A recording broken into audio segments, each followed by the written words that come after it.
Hi. You survived. You survived. Yes, we made it through the hurricane. It was a Yeah, stressful week, though.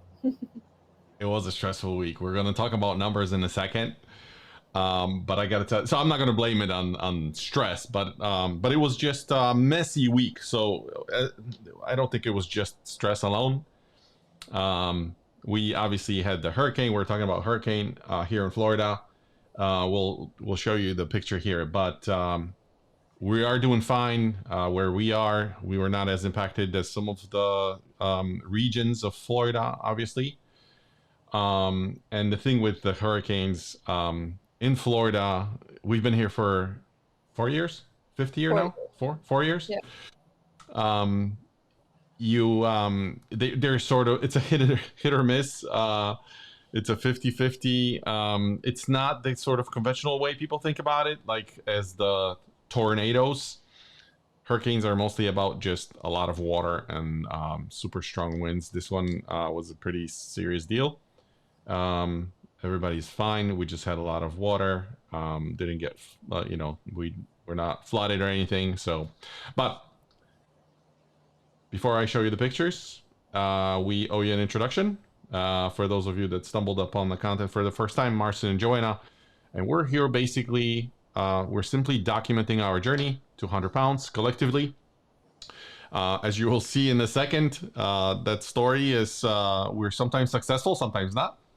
yes. As we sort of hit our goals, we mentioned super stressful week.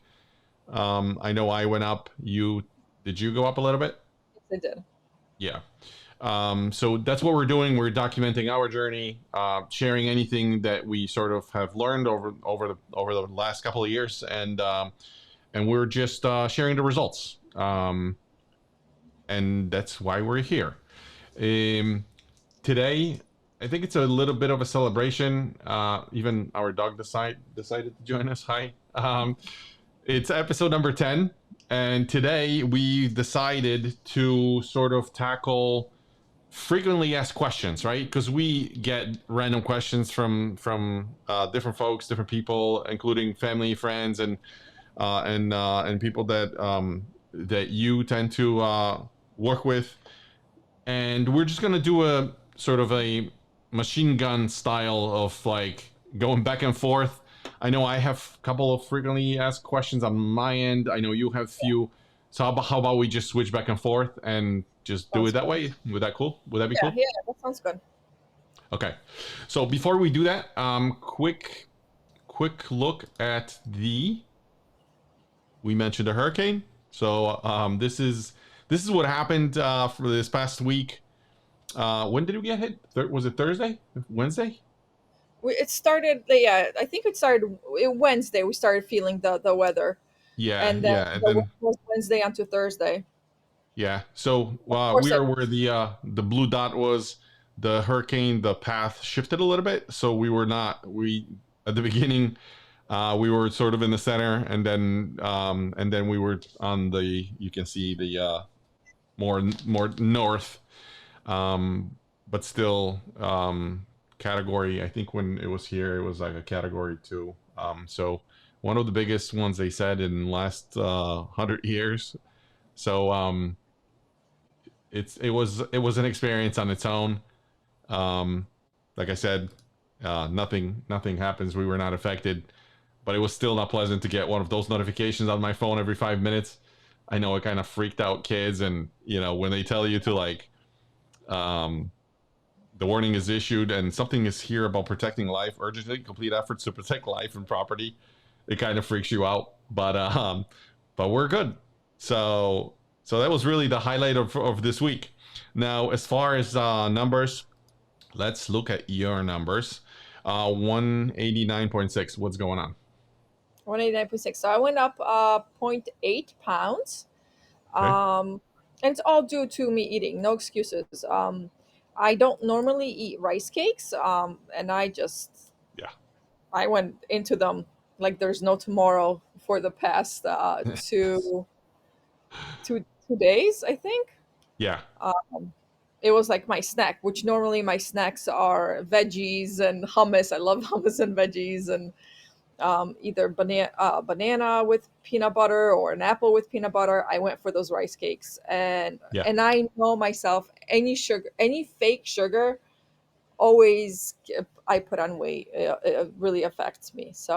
Yeah, So totally. here we are. Totally. So looking at the numbers here, 188.8 and now 189.6. Yeah. Okay. All right. Anything you wanted to add here? No, that is it. All right. So check this out. This is what I saw on my phone this morning. There has been a slight change from your last measurement. And are those your numbers? So my phone freaked out, thought it was another person. And it's totally okay. I've seen this before. To your point about rice cakes, the rice cakes, by the way, were, I think, my fault. I was the culprit because I brought like 2 bags of the little caramel rice cakes, and then the whatever they are, like the waffle size rice cakes, both the apple and the caramel ones. Apple were good. Yeah, I know. And the thing, one thing to mention here, because it's like rice cakes don't seem like a big of a deal. Again, I've said it in so many other episodes, and I'll say it again. Water retention. For every gram of carbs, you retain 3 to 5 grams of water. So whenever, if you're eating sort of if you're on a healthy side, you're eating proteins and your veggies and your good and your fats. Once you start loading up on carbs, they may not be like super heavy carbs, but carbs have the tendency of just like keeping you, number one, constipated because you're just stuck for like 3 days. Which I think I had an example in my pocket. Hold on. I grabbed it from the pantry. This is the solution, guys. I don't know if you can see it. Can you see it on the camera? It's Yeah, you called, can. yeah. It's called, hold on, let me switch to this screen here. Maybe that'll be a little better. Smooth Move, we're not associated, not sponsored by Smooth Move. It's just a thing that works for us. And it's great because it's a tea, and organic tea, and it just unclogs you. So this is my plan for tonight, and I highly recommend it. And the thing with rice cakes. Sorry, I just want to interrupt. I do recommend using it if you haven't been able to go to the bathroom for a couple of days, but Yeah. please don't use it on a regular basis, because just like anything, your body will get lazy and forget what to do by itself, and rely on these teas. Yeah, So and that tea in particular, if you go 2 days in a row or 3, you're gonna feel it. You're not gonna yeah, leave your toilet seat. So yeah, yeah. so that's just that's a good point. And like I said, rice cakes, it's all water retention. But my numbers from 251 point something to 257.2, my gain was 5.8 pounds. Again, don't think it's the actual weight, but it's the number that changed. So we'll see what happens at the end of this week. We've seen this before, where this was the week when you traveled. Yeah, This was the when I went up and then went down to 51.4, and now it jumped to 257.2. So let's just wait and see what happens next week. But that's where I am right now. And this is the reality of the situation. Like a lot of times when we have this sort of expectation that we're going to lose a lot very quickly, like you will lose weight, but sometimes things like this will happen. And this is exactly what causes you to just to stop, right? Because if you've been doing well, everything is coming off, and suddenly you get this jump of like 5 or 6 pounds. Like, hey, what was this work about? Like, what was it good for, right? yeah, And this is exactly how I feel. This is exactly how Joanna feels. This is when you get discouraged, and it's all like mental game. A lot of times we say that because your brain will just kind of look for excuses not to do it, right? that's So, right. and it will be actually really good at it. So we just know I know I just have to continue. So that's exactly what I'm gonna do. But in those situations when I get the gains, I know some people use like they do inches, like they measure their body, and if they don't see a change in like weight, they look for inches, and sometimes even when the scale goes up, inches still go down. Yeah, Um, And what I do, like this week, I started looking through the health data on my watch because there's always something good, always something new reported. And in this one, what I wanted to show you was walking heart rate average, right? So this is July of 2023. This is when we started doing. I'm sorry. We can't see the screen. Are you showing Oh, something? sorry. Thank you. All right. So I started looking at the numbers. This is the. Did you see my weight? The graph. No, no. Oh, okay. Let me roll back quickly. Sorry. You saw this, right? Yeah, we saw that. All right, cool. And then the number here was 257.2. Yep. And then this is the overall progress. This is where the first hop and went down last week to 51.4 and then back up, right? So we'll see what happens next week. And as I was saying, I'm looking at the health app data on the both iPhone and Apple Watch. And this is what I saw. So this is July 2023. This is when like I started the journey at like 311 before I lost 75 pounds.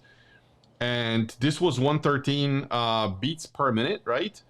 And then you guys can see like gradually as the weight was coming off, the BPMs were dropping, right? So that's a good sign. And this is October of 2024 because what we did was we did 6 months of losing, and then we tested against like normal way of eating, and now we're like losing again and documenting everything. You can see October 2024, it's now down to 83 beats per minute. What does that mean? That means that my heart doesn't have to work as hard, right? When I'm walking, when I'm moving around the house. So I always look for like those other gains, whether it's blood pressure, whether it's my heart that doesn't have to do the extra work. So this was the walking heart rate average, and then I also looked at the overall number. So you can see that before it was around, my average was at around 100 BPMs, and now last 5 weeks or when we started documenting this, it went down and it's 85 right now. So I'm happy about that. The numbers are not where I would like them to be, but at least I'm getting healthier, and that's kind of what we preach, right? Yes. Yes. All right. Anything that we need to talk about before we start talking about the main topic? No, I don't think so. Let's jump into our questions because I'm sure there's going to be some good information there. Okay, cool. Who's going first? I can start. All right. So, Let it go. one question is that we get are some numbers. I got my notes on the side here, so sorry I'll be looking on the side. But during fasting, what should my blood sugar be? So this is while you're fasting. So you should be anywhere between 70 to 90 micrograms per deciliter. Okay. Bad range is if you go below 50. That means you need to stop your fast and get some food into you. Okay. So that's Okay. that. So anything, if you're fasting, let's say you're decided to do a 24-hour fast, but you're below 50, you should break that fast and grab some food. Yeah, and this will be especially true for. Is there sort of a pattern like people that are maybe more lean that are fasting will get there faster, right? Is that a Yes. fair statement? That is, yes. Well, yes and no, right? Because we can be lean, but yet we can be have a lot of sugar in our body, be more insulin resistant, and that will be give us a high sugar reading, right? Yes, So, correct. And for me and you, just sort of as a more to provide more context, when we started this at the very beginning, you were at where were you about closer to 110? 190 or No, 110, O- 115. That was okay. my like average. And when you what's the lowest number that you saw so far 70, maybe 69 during the last 5 weeks or before? Are you talking about before? for last 5 weeks. Oh wow. Okay, cool. And this is after probably a 36-hour break? No, actually, I've really in so yes. Last time we did this, my sugar took a long time to stabilize. Now, all I need is actually like maybe even a day of just eating the right way and fasting, and my sugars just come down. So I'm still a little bit high when I wake up, around 90 something. Yep, I that's can normal. get up to 100. But before I start eating, so I get up, I usually still have like 5 hours before I start eating. And before I start eating, my numbers can be anywhere between between, I've seen 69 to 80. No more than 80. Yeah. Yeah, So they yeah. have definitely decreased. Okay, cool. On my end, I when we started, I think I was just over 90, maybe like 92, 94. And then I'm usually in the morning. That's a different story when you wake up because Yeah. cortisol goes up, so your sugar goes up. But normally an hour, 2 hours after that, before I have Mhm. my first meal, it's usually around 80, like high 80s. Yeah. And this time, last 5 weeks, I have not seen it go down under 70. But then again, I haven't really tried like a 24-hour fast. Mhm. Um, I don't know, in order to chase my weight now this week, I may do it 24. We'll see. This one will I'll be have tough some because you're, tips for you in a sec. what is it? I'll have some tips for you in a sec. Sure. One of my questions. Sure, sure. This week, I know you're going away, so Mhm. good luck. Good luck to me. Um, And but but that's what I'm gonna try. Um, so I think we're good with this one. yep. The next one, from my side, and sometimes we may overlap. So sorry if I kill one of yours, but No, that's one fine. that I hear a lot about is hydration. And hydration, it's like how much water do I drink? There's this common, I struggle with that one also myself, because there's a lot of like advice on, some people say, hey, 4 bottles of whatever, or liters, or 1 gallon, or so I've heard different things. And I gotta tell you, no matter which one I tried, I think the one recommendation that I like the most was is the thing that you always say, like listen to your body, right? Because somebody may say, like, let's say, somebody says, hey, you should be drinking a gallon, and then you find yourself urinating like throughout the night. You would get up every hour and 15 minutes to like go to the restroom. It's not good for your sleep, and it's just overall not good, Yeah. because you're overhydrated, right? So the recommendation that I found was that you should be drinking to the point where you should be urinating on a regular basis, like every 2 to 3 hours. So I kind of like that, because this gives me some sort of like I know I'm directionally correct when that happens. When you don't go, like when you don't hit the restroom in like 3, 4, 5 hours, you're not drinking enough. But like 2 hours is a good indicator. Anything below that, like it's almost too frequent. Think about it. Like you shouldn't be in the bathroom every hour, right? And I know it takes some time to like get there, but that's what I do today. So I don't necessarily like measure my bottles or whatever. I just look at the clock. I do look at two things. One is like, is it about every 2 hours or three? And the other thing is your the color of your urine, actually, because it Mhm. shouldn't be clear, shouldn't be super yellow. I've heard two descriptions. I've heard pale yellow or straw color, right? Yeah. So that's really kind of how I look at it, and I'm better with colors because I'm a guy.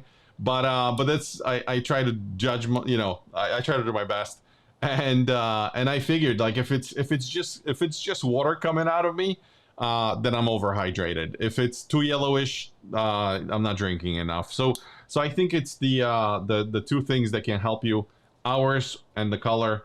The one thing to remember is that a lot of people go like, "Oh, I gotta be hydrated," and they drink a lot of water. But the one thing to remember is that you are replacing electrolytes, right? So when we lose water, it's not just pure water that we're losing; we're losing electrolytes, and that's very important. When I say electrolytes, it's the potassium, sodium, and magnesium, the top three. And um, and and that's what we're replacing. So make sure that you're either have some sort of a supplement in place, either a powder. We use I in the other episode I was flagging it sort of in front of the camera. We do the element. We can include the link to that, which is a combination of all three. So, but the I think the easiest way is for us when we get up in the morning. We know that actually you do it probably more regular than I do, but it's salt. It's either the Baja salt or the Celtic salt. Celtic. Um, Yeah. yeah, we just put a little bit in the glass with water. We drink it up, and that takes care of the electrolytes. So that's the easiest way. So make sure that it's when you're hydrating and drinking water that you also include electrolytes. Um, and if you have a good electrolyte the supplement or something that you know about at a good price, let us know. Leave a comment because we would like to find out. We're always looking for new solutions.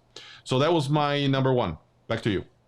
All right. So now I'm going into ketones, right? Because we talk about, part of this fasting also is also knowing your sugar, your ketones, because you want your ketones to be active.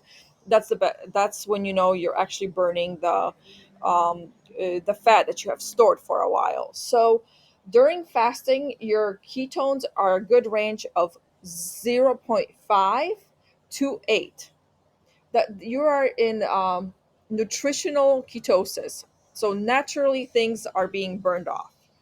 Once you pass 8, then you're in ketoacidosis. You need to break, and in some cases, you might need to get some professional help because at this point, it's not good for your body. So stay away from the 8. Okay, keep your numbers below 8 while you're fasting for ketones. All All right. right. Okay. Back to me.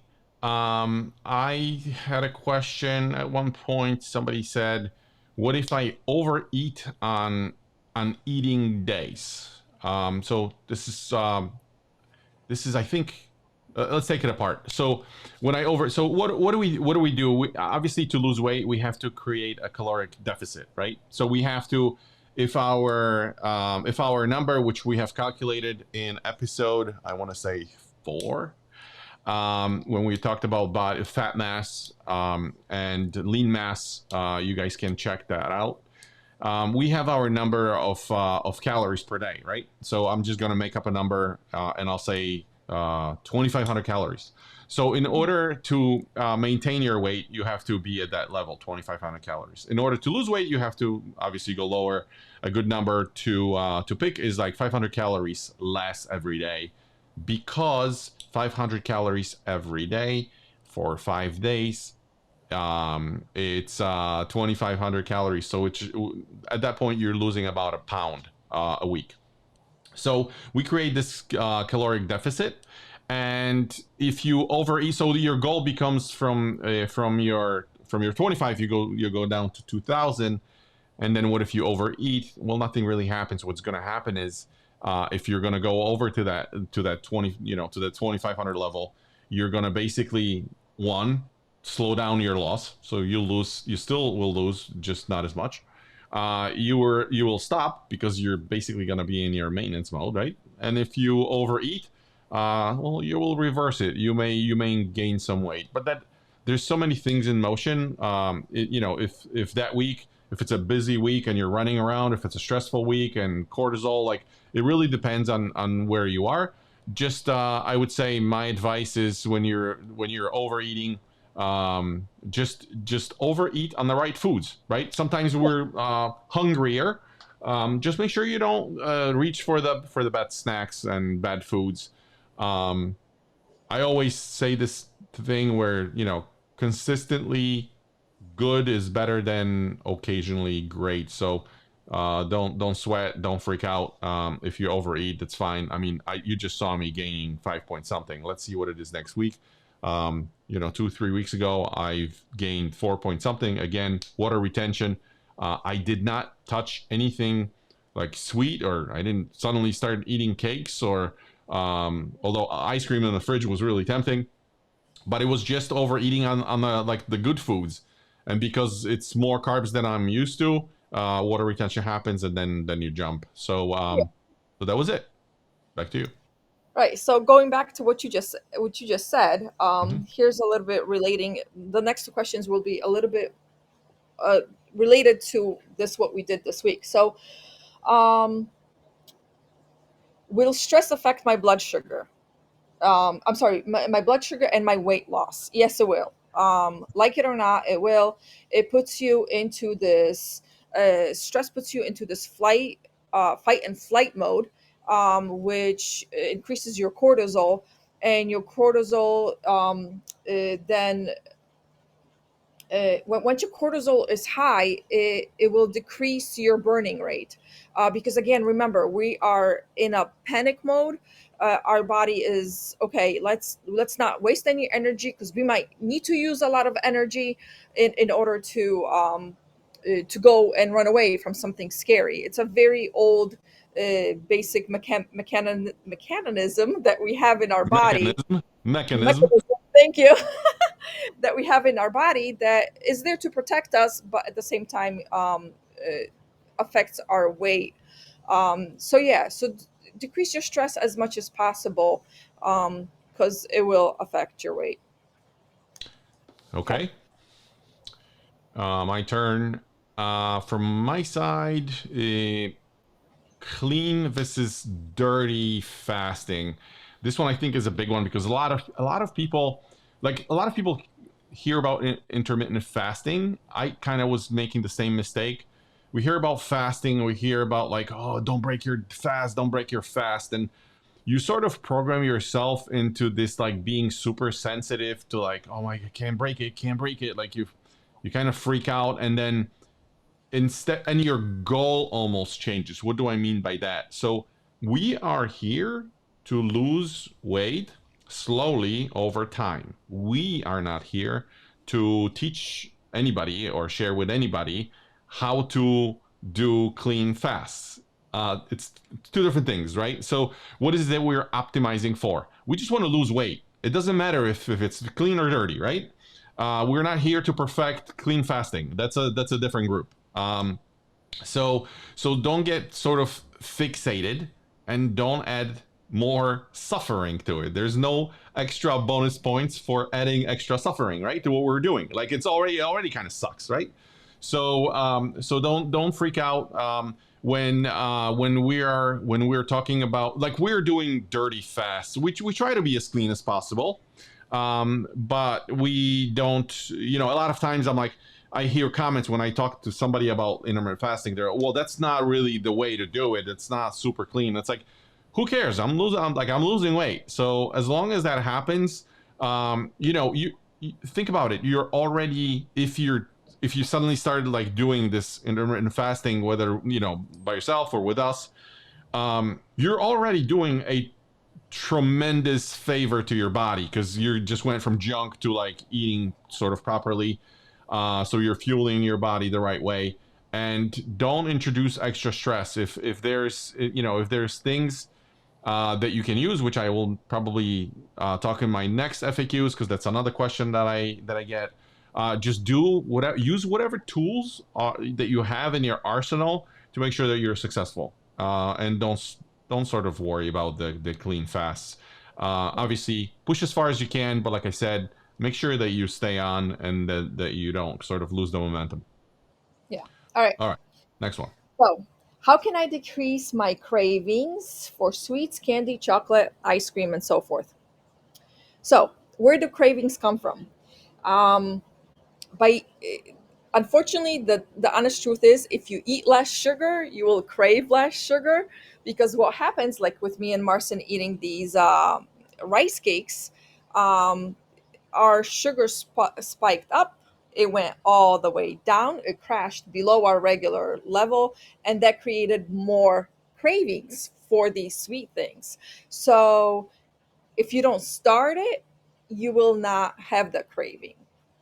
but it's a normal part. It's, I mean, we have scans of brains that actually show the front lobe of your brain lighting up as you eat this sweet stuff, so it creates these dopamines that we're so happy about. That's why it's so hard. But to help you with starting the cravings, to eliminate as most of the cravings as possible from the beginning, is when you start eating your first meal, don't eat anything sweet. Stay away from that. Eat a nice protein, veggies, nice fats for your first meal, because you're already preparing your body for a good start where it's not going to crave the sweets. Eh, Cut out those sugar drinks that we talk about. Shouldn't be the first thing that goes into your body at all. Start your meals with veggies. That will also decrease your cravings down the road. That's a good one. Okay, so that's it for this one. Okay. You know what? Let me see if I can link my previous one to what you just said. So, how do you make it sort of easy? I was talking about like how to help you guys based on what works for us, because it'll most likely work for you, hopefully. And how do you make it easy? The dirty fast. So when I say dirty fast, like what do I mean? Dirty fast is about, for some people, it's about 500 calories. So that's a pretty good deal. 500 calories, you can. That's like a broth. It could be MCT oil, a broth that you drink maybe twice a day. You may be on the electrolytes and the salts. So that's what I think about when I say dirty fast. It's less than 500 calories. And we try to keep it as low as possible. But I know a lot of people out there, that's what they're using, 500 calories sort of as a guide, and they never exceed that, right? The other thing is, how do we make it easy? Only buy what you're going to eat. Don't buy rice cakes, because you're going to end up with 5.6 pounds on the scale. So hopefully rice cakes are now gone. And that's the advice. But the thing is, a lot of parents like us will come back and say, well, but we have kids. Like, we got to buy stuff for our kids. What do we do? Try to, like, I would say, try to find substitutes. I got to tell you, I'll go, like, when we had the craving, I kind of shit on rice cakes, but I rather have the rice cakes than the ice cream, because when you're craving some sort of food and there's nothing around because you just bought what you need, you are going to reach for the bad stuff. That's the period. That's not a question. So what we try to do is, we try to have either the yogurts, the snacks, the rice cakes or whatever, because it does help sometimes, right? And the other trick that we use is, I'm not sure if you do it as much as I do, but like for me, protein is a big deal. Protein increases citation levels, so it makes you feel more full. Plus, it's a building component, so protein does miracles to your body. So first thing in the morning when I have my breakfast, like typically people have eggs or veggies or whatever. Like I try to load it up with proteins, just because that's what you should be eating anyway. And if I have leftovers, whether it's steak or chicken or fish, I eat it for breakfast. A lot of times people ask me like, "Hey, so what do you do for breakfast?" Because I'm not even sure what people typically eat for breakfast. If I go back in time, I remember at home maybe we did like, I don't know, sandwiches or breads, or I have no idea. Maybe like muffins. But the thing is, I typically go with eggs, veggies, and protein mix. You can comment on this, later, but I think that's it. For people that are more lean, I know they tend to do sort of like a good fat based diet. Like they load up with fats, because fat is not, if you recall from the other episodes, is not triggering your glucose, and it's not stimulating something called mTOR. So it's just good for autophagy and all that stuff. So that's it for me. All right. You know what? I'm gonna add on to both of your. I'm gonna add on with two questions to what you just said. Mhm. One of them is, when I do have a craving, what should I do? Some hints to help you out. One of them is go for go for some protein. So have some. We have like mozzarella sticks. I'm sorry, mozzarella sticks as well as mozzarella little balls. Get some protein in there because that will help you. Cottage cheese has protein. Go for veggies. Um, Go for Greek yogurt without any sugar added. It's really good too because all these things have some protein in them, along with good fats, of course.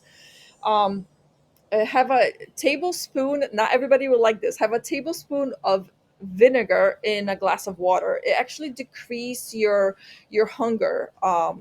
Decreases your hunger and stabilizes your sugar. So you're doing two things at once with this one.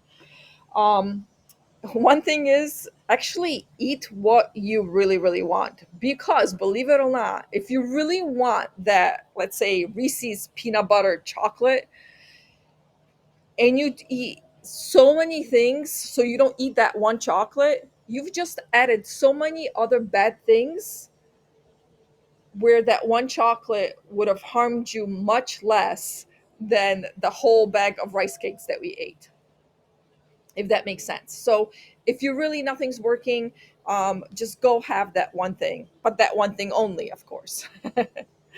Another thing is go for a 10-minute walk. Believe it or not, once we start moving our muscles, that the brain trigger of whatever you want, that sweet thing, will go away because now your body is working. So that's one part. The second part, to add to what Marcin just said, what are some of the snacks that you can have without affecting your fasting period? One is that those good fats, which would be like a half of avocado with some lime juice on top, a spoonful of nut butter. I'm a big fan of that. I love nut butters, any nut butter. Have a spoonful. It will not harm you, and it gives you a good fat and protein. One egg as well. Bone broth, like Marcin just talked about, MCT oil, as well as grass-fed butter. In, let's say, have a coffee with grass-fed butter. It will definitely push your hours of fasting. All right, so that's that. You're next. All right. So that was a good point, actually. What I do with, like you mentioned, the things, the chocolate, go for the chocolate instead of for, kind of substituting and overeating, right?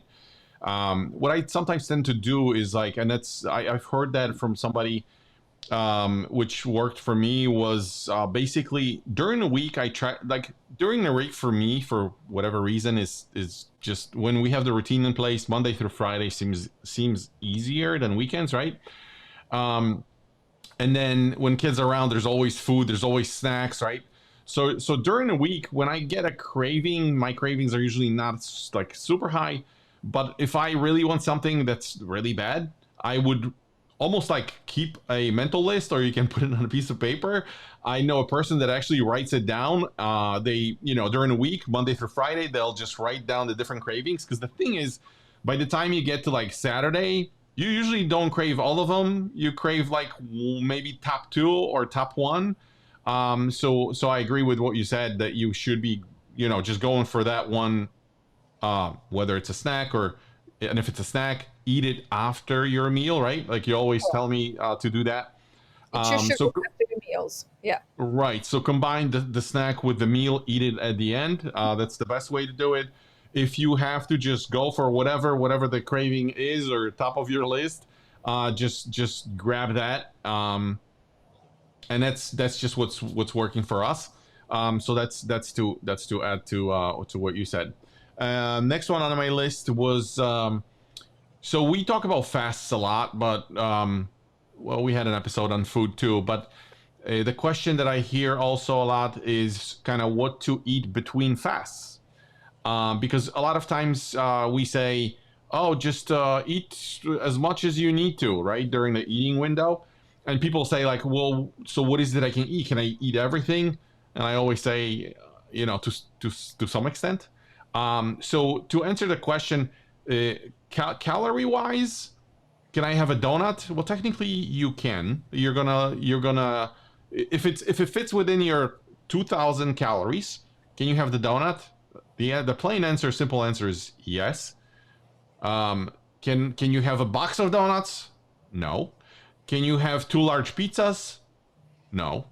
So as long as you know, like what does it translate into in terms of calories? Yes, you can factor that in. We don't do it just because you mentioned the brain, sort of the areas highlighting and getting excited. I have a horrible time with that. Basically, whenever I do sugar or sugar substitute, it's the same thing for me. So I crave more. Even with the Yeah. rice cakes, right? This past week, I've noticed that I was hungrier in the morning. I was after eating them 2 hours later, I was hungry again. So it's just a cycle. Even though there's no like natural sugar, right? It's just sweeteners, but it does the same thing for me. It just gets me excited, man, because Yeah. it tastes, it's sweet. So the one thing to remember again, I'll say protein, hit your targets.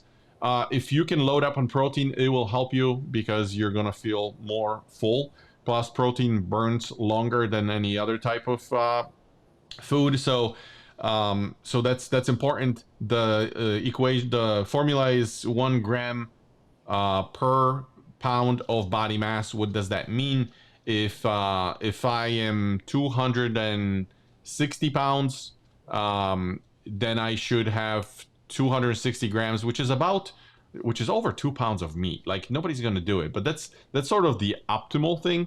I never get that far, but I just try to use as much protein as possible.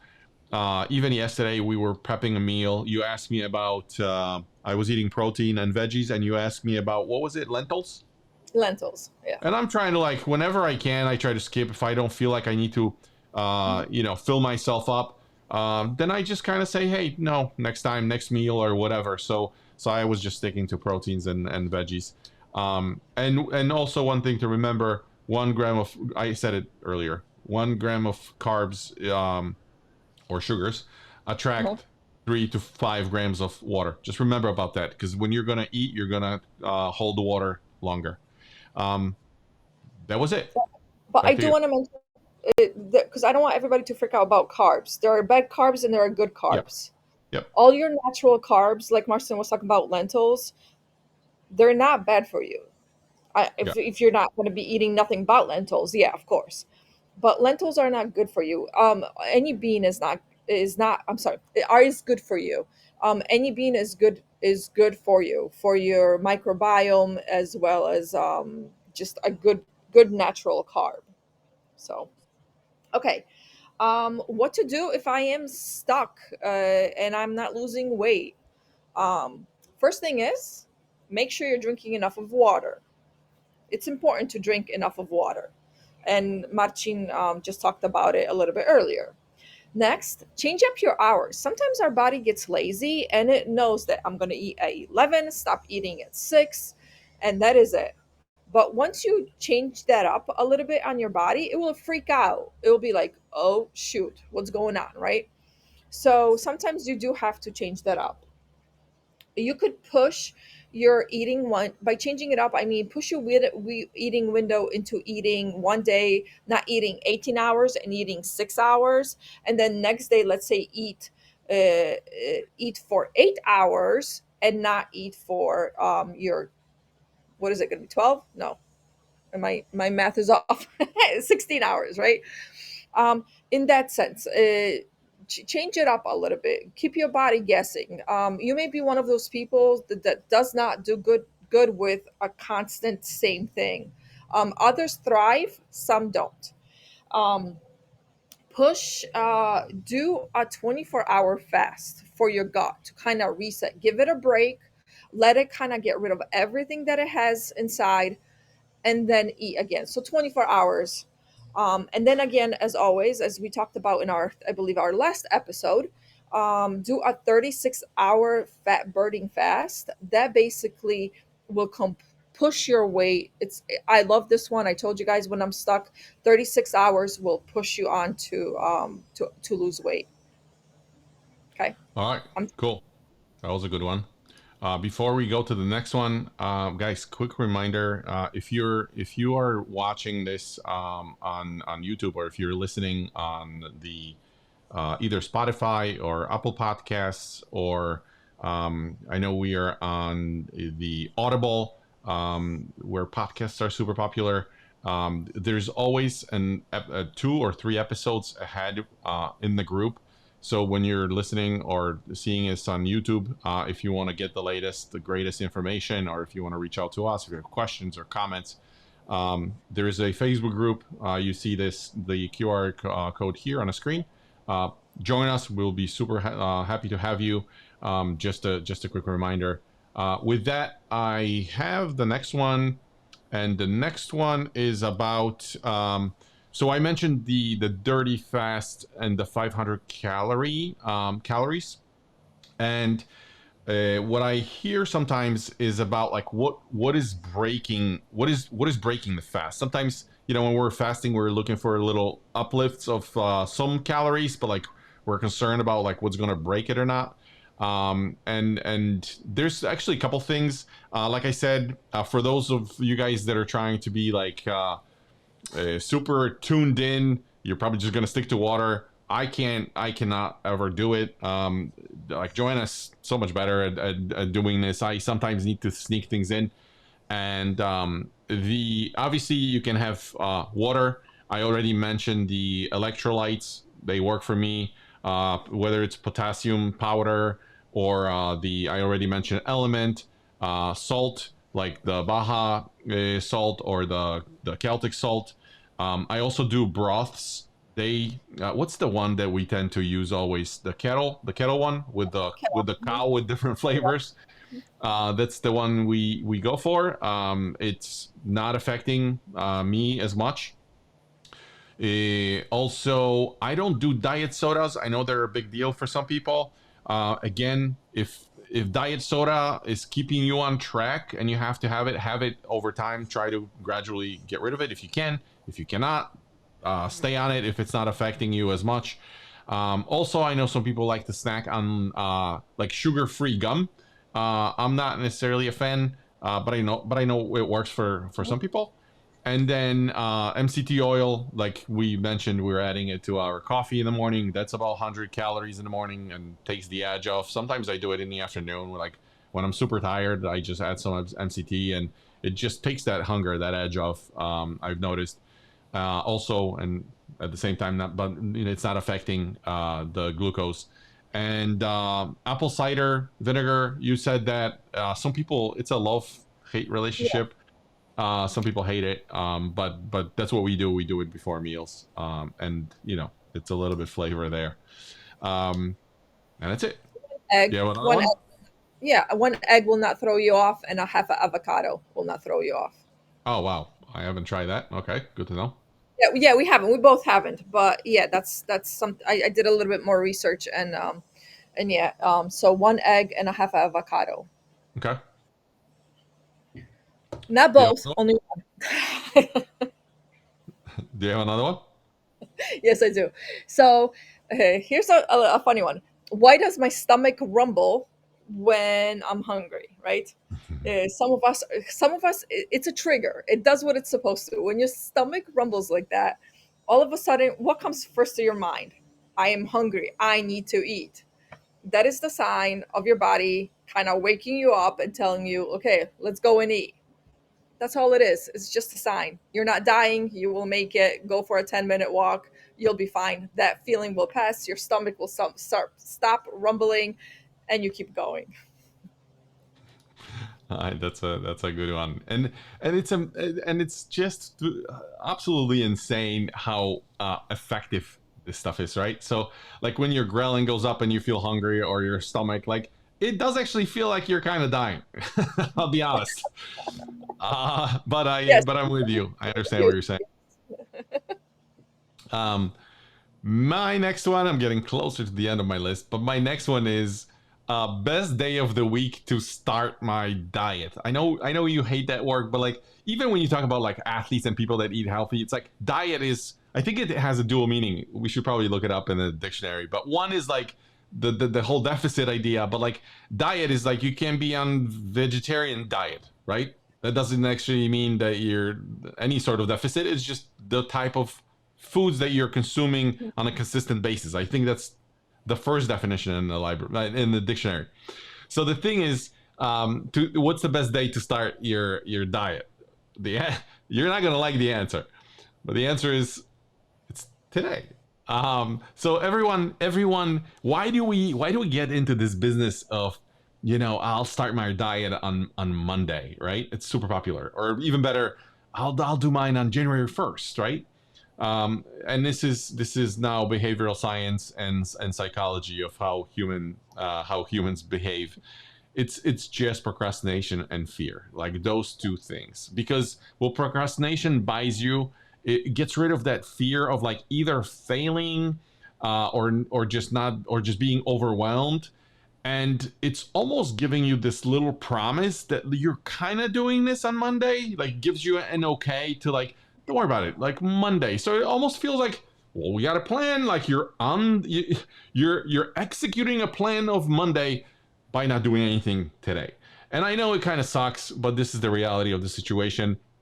And best day to start losing 100 pounds was a year ago, and the next best time is right now.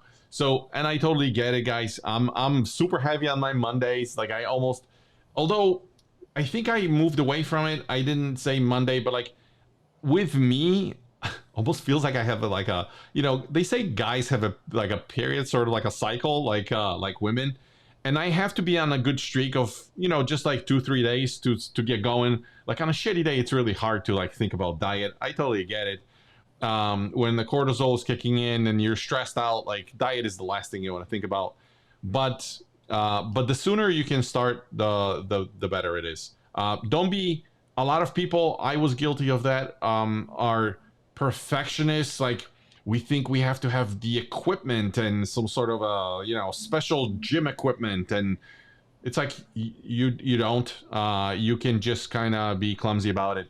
As long as you can get going, perfect. You know what? For some of us, it will be simply putting a donut away, right? So it doesn't have to be perfect. You don't have to stick to your fast. As long as you leave sweets for one day, like, hey, that's a win. You already are moving in the right direction.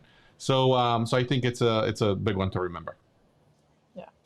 So my next one is, uh, when you're in your eating window and you don't feel hungry, but you still have some time to let's say your window is at 6 o'clock, it's 5:30, and you're like, oh my god, I should probably eat a little bit more because I'm going to stop eating at 6 o'clock. We all have that in the beginning. We all squeeze a little bit of that food before that closing window, but don't do it. If you're not hungry, go with your feeling, listen to your body. Don't squeeze the extra food in. It's okay. Mhm. You simply don't need it, and this is a good sign for you to know that now your eating window is actually too big for you. You need to start decreasing your window. um, so yeah, don't squeeze extra food in if you're not hungry in your eating window.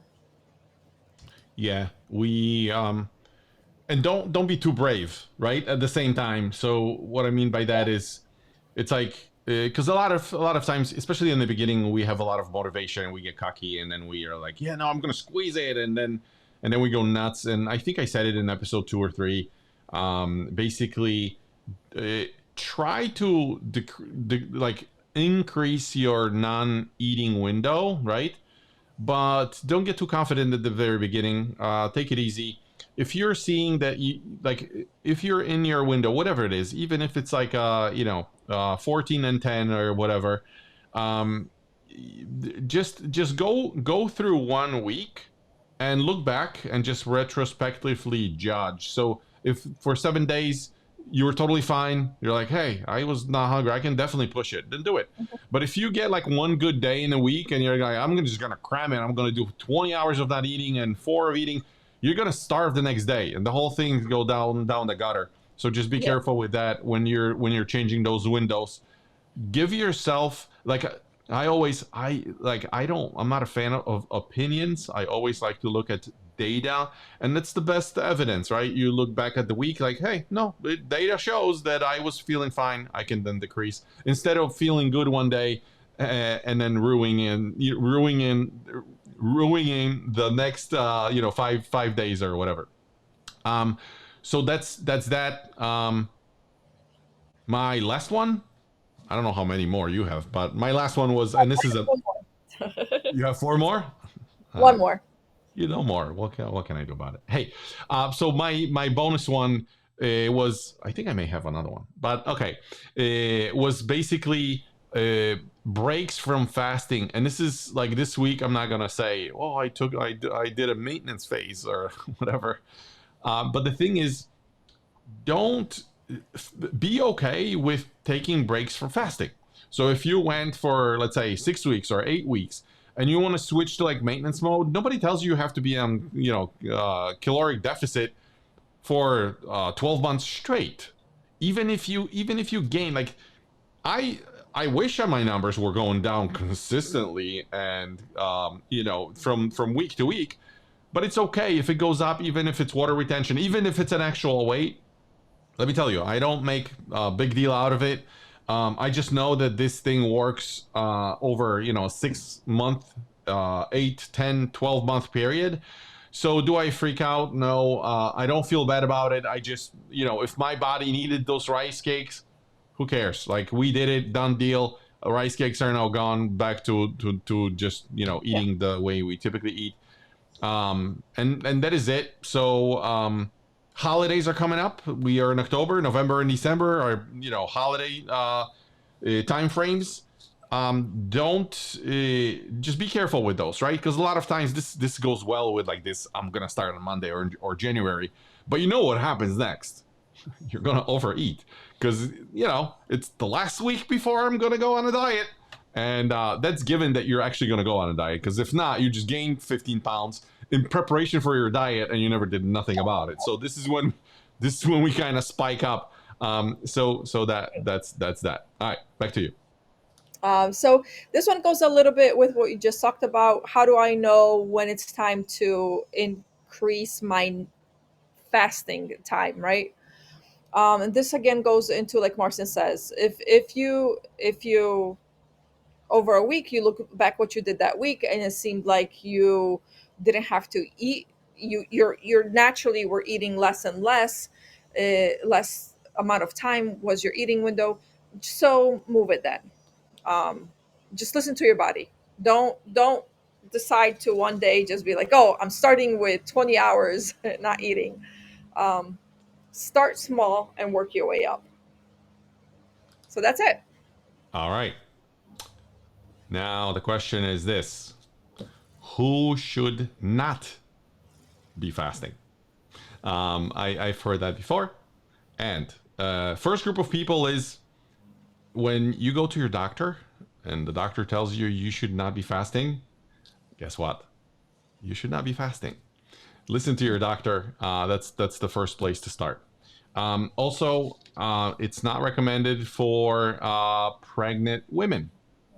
You have a Yes. baby inside you. You should be in the anabolic building state, not catabolic state where you're depriving your body of nutrients and whatever. Take care of your baby, your diet. Your losing weight will come after the baby. So don't do it. With that comes those that breastfeed. I think it takes like 500 calories on a Yeah. daily basis. Best diet ever. Just breastfeed. Yeah, so it's like 500 calories just to like produce the milk or so. But again, it's nutrients and whatever. Next group, children. A lot of us are going to force their children to eat the same way we want to eat. Don't do it. They're growing. They need to build their bodies, their muscle, their whatever they need, whatever they need. Kids are good, man. Our kids, I mean, they're skinny and they still snack on whatever. You guys know how it works. Like when we were younger, it was so much easier, right? So Yeah. so kids should not be. And I think the last group is if you're in your 70s. And this is not to say you shouldn't be. It's just you should be less aggressive. As we get older, the lean mass is really kind of critical. and a lot of people in their 70s like to kind of push it because they have all the time in the world. So they're focusing on intermittent fasting, and they're actually pretty good at it. But just make sure lean mass is super important. Your muscles, the way you perform, the way you move. So if you're older, you should not probably. And if you're in your 80s, read a book. Don't worry about dieting anymore. All right. So that was my last one. You have two more, three more? No, that is it. That was my last one. Oh, that was it. Okay. Then I think we're good. That was, I think that was good. That was a lot of information, right? Yes, yes, it All was. right, cool.